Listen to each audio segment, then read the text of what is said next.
Hey, it's Clark, and in this video, you and I are talking about the life-changing magic of shadow work. Now, if you don't know what shadow work is, this is what I define the shadow self as anything holding you back. Okay, the analogy I use here, just very briefly, and then we'll jump into this, is like a hot air balloon. Okay, so you have the hot air balloon and you pump it full of hot air, right? But if you never address those sandbags that are holding that hot air balloon on the ground, that thing's not going anywhere, is it? No.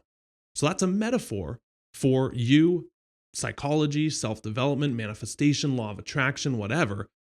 So much emphasis gets put on pumping that balloon just full of hot air.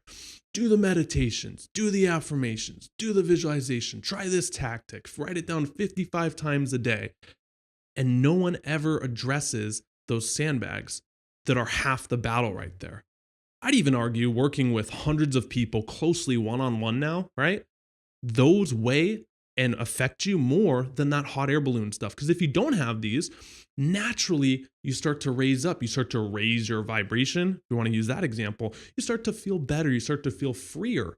That's some of the happiest people you know, they're free.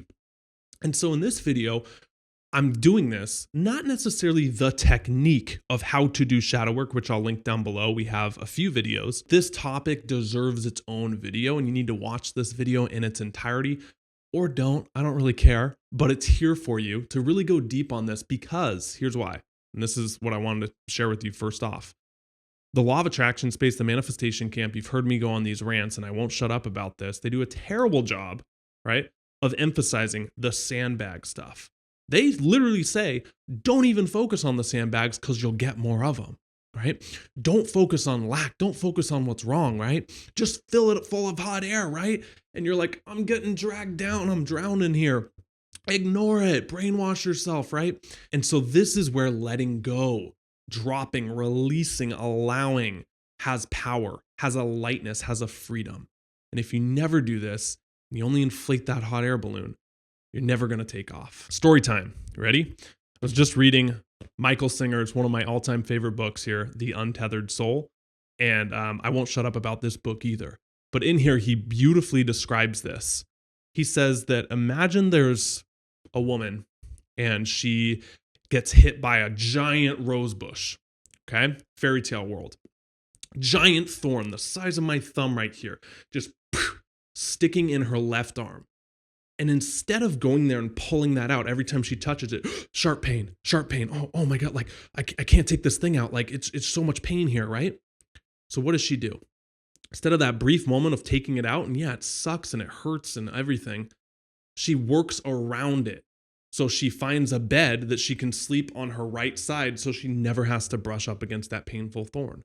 She loved sports. Instead of doing sports now, she avoids them because they might rub up against my thorn and it's really going to hurt. The clothes she wears, she used to be like a fashion model.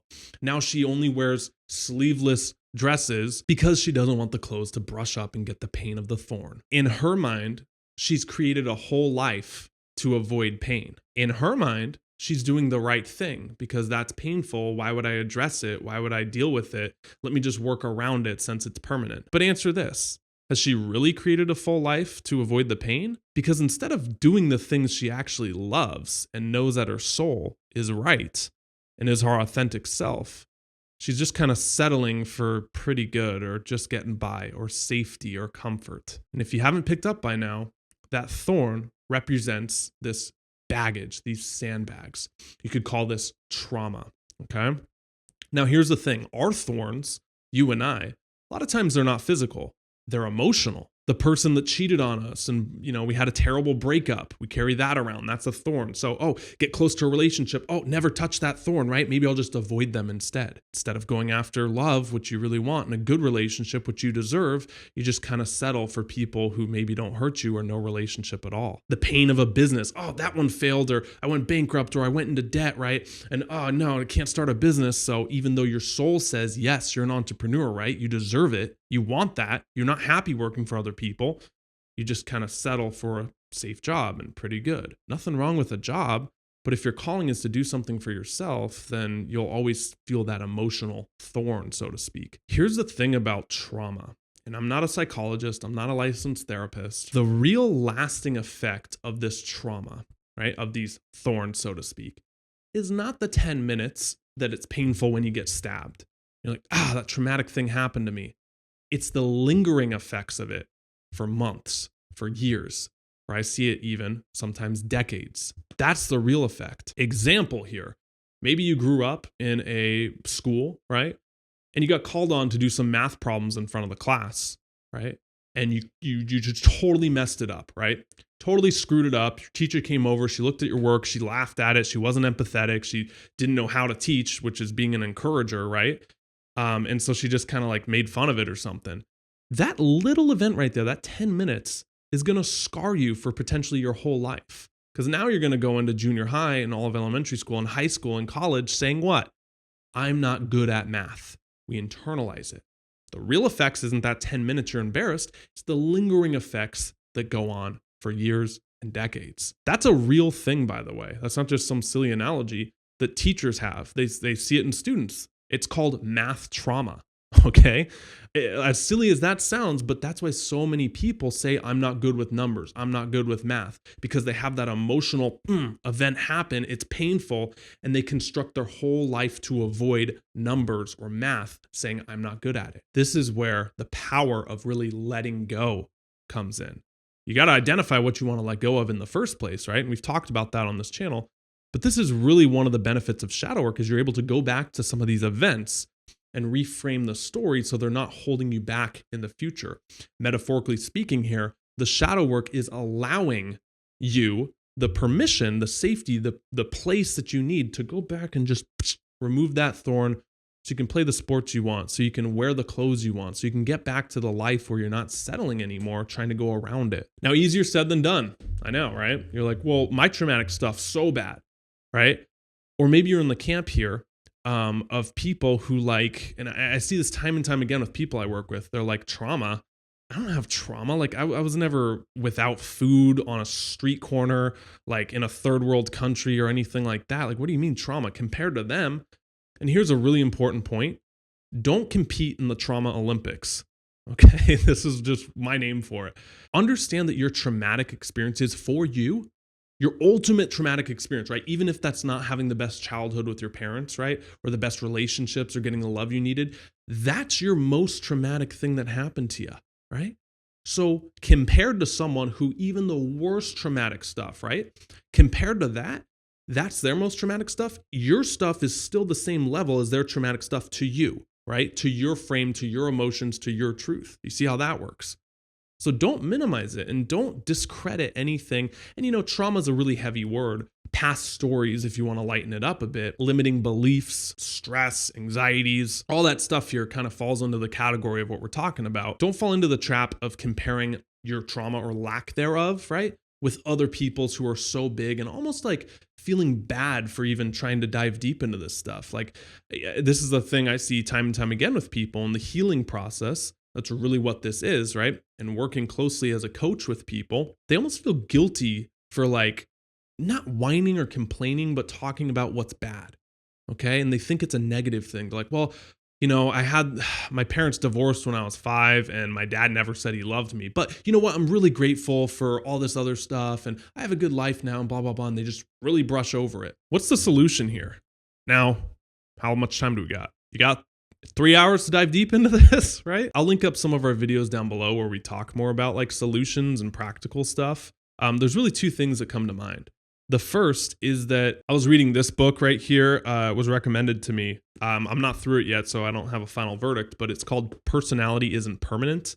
And it's talking about trauma and that one of the best ways to heal it and move past it is not yourself. It's really hard to coach yourself in that aspect because you're limited to your thinking, your capabilities.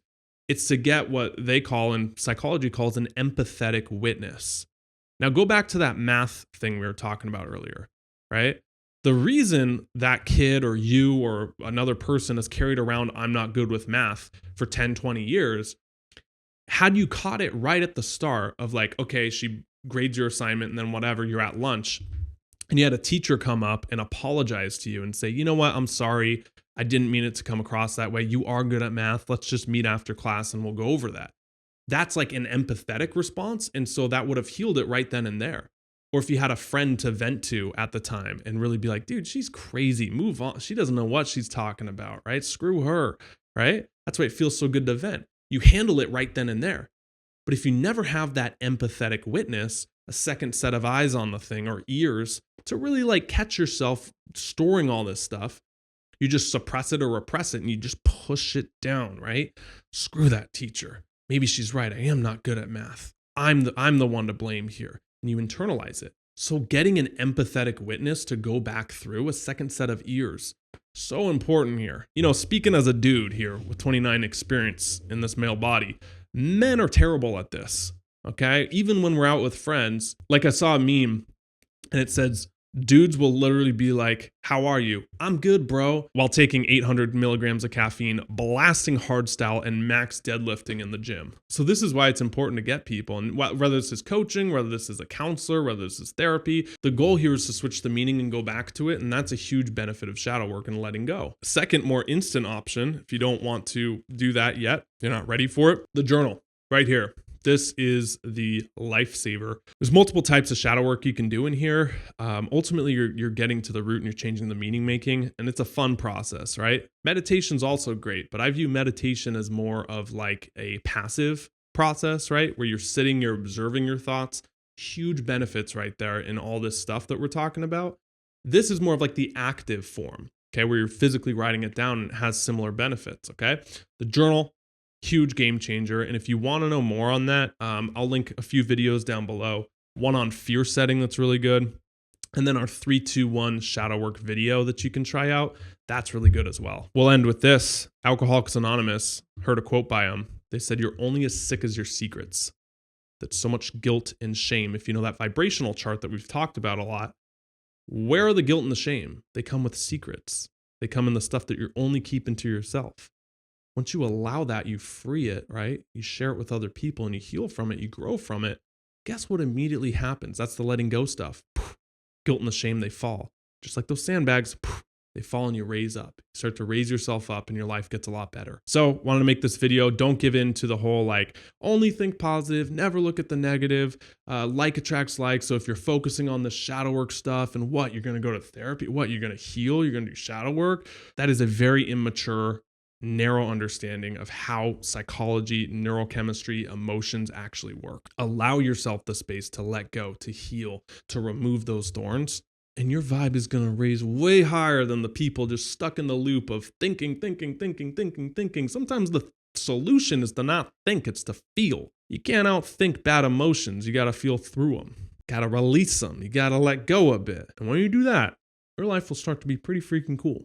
All right. If you want to know more about our coaching program, we talk a lot about this. Week 3 is all about kind of releasing that stuff. We actually pair you up with a coach who has 20 plus years experience on these blocks with people. Not a therapist, very different than therapy. It's more like NLP style coaching. Super powerful stuff here. So if you want to apply, it's down below. It's not for everyone. But if you're a good fit, happy to talk more about it with you. Love each and every one of you. See you in the next video. Till then, stop settling, start living. See ya.